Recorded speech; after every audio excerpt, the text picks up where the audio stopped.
Deadly heat waves and record temperatures have hit countries across Asia in recent weeks. June records were shattered in Beijing last week as the thermostat hit 41 degrees Celsius.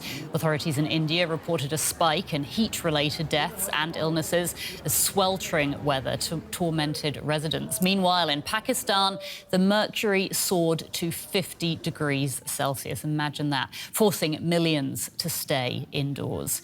Now, Asia's extreme weather patterns this year have been linked by scientists to human activity such as burning fossil fuels. And in parts of Africa, periods of prolonged heat caused by that human activity is causing more severe droughts. Our next report looks at how. 5 failed rainy seasons, nearly 2 years of decimated livestock, failed crops, and famine.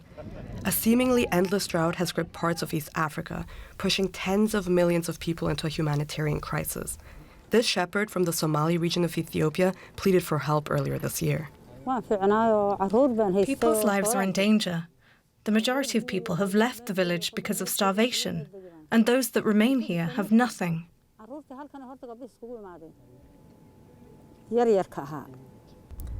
Extreme weather events like this drought have always existed, but they haven't always happened this frequently or this intensely. Scientists from different countries collaborated on an attribution study that found human-induced climate change is at play here in the Horn of Africa. It made conditions especially hot and especially dry. We found out that the drought in East Africa has been made exceptional by climate change. So basically what we are saying is without climate change, that magnitude of a drought would not have occurred. Many parts of the world are already at risk of drought, but the climate crisis is increasing this risk in some regions. Such as England, where a river in one of its wettest regions has run dry in some parts, or Taiwan, where bamboo crops are dwindling, or the western US, which has battled a mega drought for 20 years. But how exactly does this happen? When we burn fossil fuels, we release greenhouse gases that heat our atmosphere. That wreaks havoc when it comes to our weather patterns. It makes higher temperatures more likely all over the world. This month was the first time June temperatures went up more than 1.5 degrees Celsius compared to pre-industrial levels. That's a limit many countries have pledged not to surpass because it creates optimal conditions for disasters like droughts. Warmer temperatures typically mean greater basically a thirstier atmosphere, more evaporation from the surface, and drier conditions in soils and reservoirs. Climate change can also affect rainfall. Some regions may see less precipitation. Others may get more. But instead of having it fall evenly throughout the year, these regions may experience short and frequent bursts of heavy rain. And so what this means is that you basically get these kind of drier periods between rainfall events that allows for a longer period for the soils to dry down. And that can also increase drought risk and severity. When a drought does strike, it can last weeks, months, or even years. And that can become expensive quickly. Droughts have cost the global economy tens of billions of US dollars over the past decades.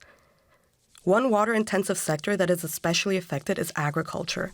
When crops fail, the effects can range from rising food prices to massive famines. Droughts can also affect the water supply of urban populations for their plumbing and electricity. In 2018, reserves in the South African city of Cape Town were so low that there were fears the city could run out of water altogether, a so-called day zero. These types of conditions can erase people's entire livelihoods, a situation many Ethiopian shepherds are currently struggling with. I don't know how to do anything other than being a nomadic shepherd. I'm not educated, and I don't know how to farm. This is the only way I know how to survive. In Somali, the shepherd's native language, the drought is called Sima. That means equal because droughts hit everyone equally. But what climate experts stress is that some communities have fewer resources to adapt. If we continue business as usual, if we don't realize that actually we are harming our planet, we are hurting the most vulnerable people. And it's up to top polluters to make sure that crises like these don't become even more likely. I've got Louise Osborne from DW Environment here in the studio with me to talk about all of this. Louise, the facts are clear, aren't they? I mean, we know that the effects of climate change are getting worse. So the question, of course, is what can we do to combat it? What do we need to do? And how can people living in a more extreme climate be supported? I mean, clearly what needs to be done is for carbon dioxide and greenhouse gas emissions to be cut dramatically and quickly to make sure that the worst impacts of climate change are not going to be felt in the future. We're not there yet, and in that case, there are things that we can do, like saving water, for example. There are filtration systems that can be built into houses to make sure that the water that we use in a bath or in a shower, for example, can be reused for the toilet or in plants. There is also a desalination. So this is taking salt out of seawater, which is being used in Barcelona, for example, where they've had a lot of drought. 30% of their drinking water comes from this method, but it's very expensive and it uses a lot of energy, so it's not good for everybody. OK. I mean, every time we talk about this, I always think that there are so many solutions and it's just about people taking it seriously and actually implementing them, isn't it? But I wanted to talk to you about drought, you know, and in particular in the global south, because that's where it's having the biggest impact, isn't it? And I think the drought has affected about 50 million people in the Horn of Africa alone. And this is where cost is a huge issue. So, you know, what can people who live in poorer countries do to withstand these huge impacts that we're now seeing? Exactly. So they have to look at other methods than the ones I just mentioned. So, for example, farming, agriculture is a big thing in some of these regions. And they can use drip irrigation, for example, which saves water and targets the roots of the plants more specifically. So it needs less water than traditional agriculture. Also using plants that are resistant to drought, like sorghum and maize, to make sure that they can withstand the conditions that we're seeing.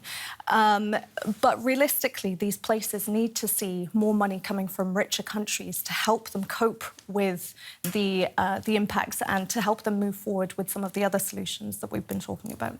Louise, thanks so much. That's Louise Osborne from DW Environment.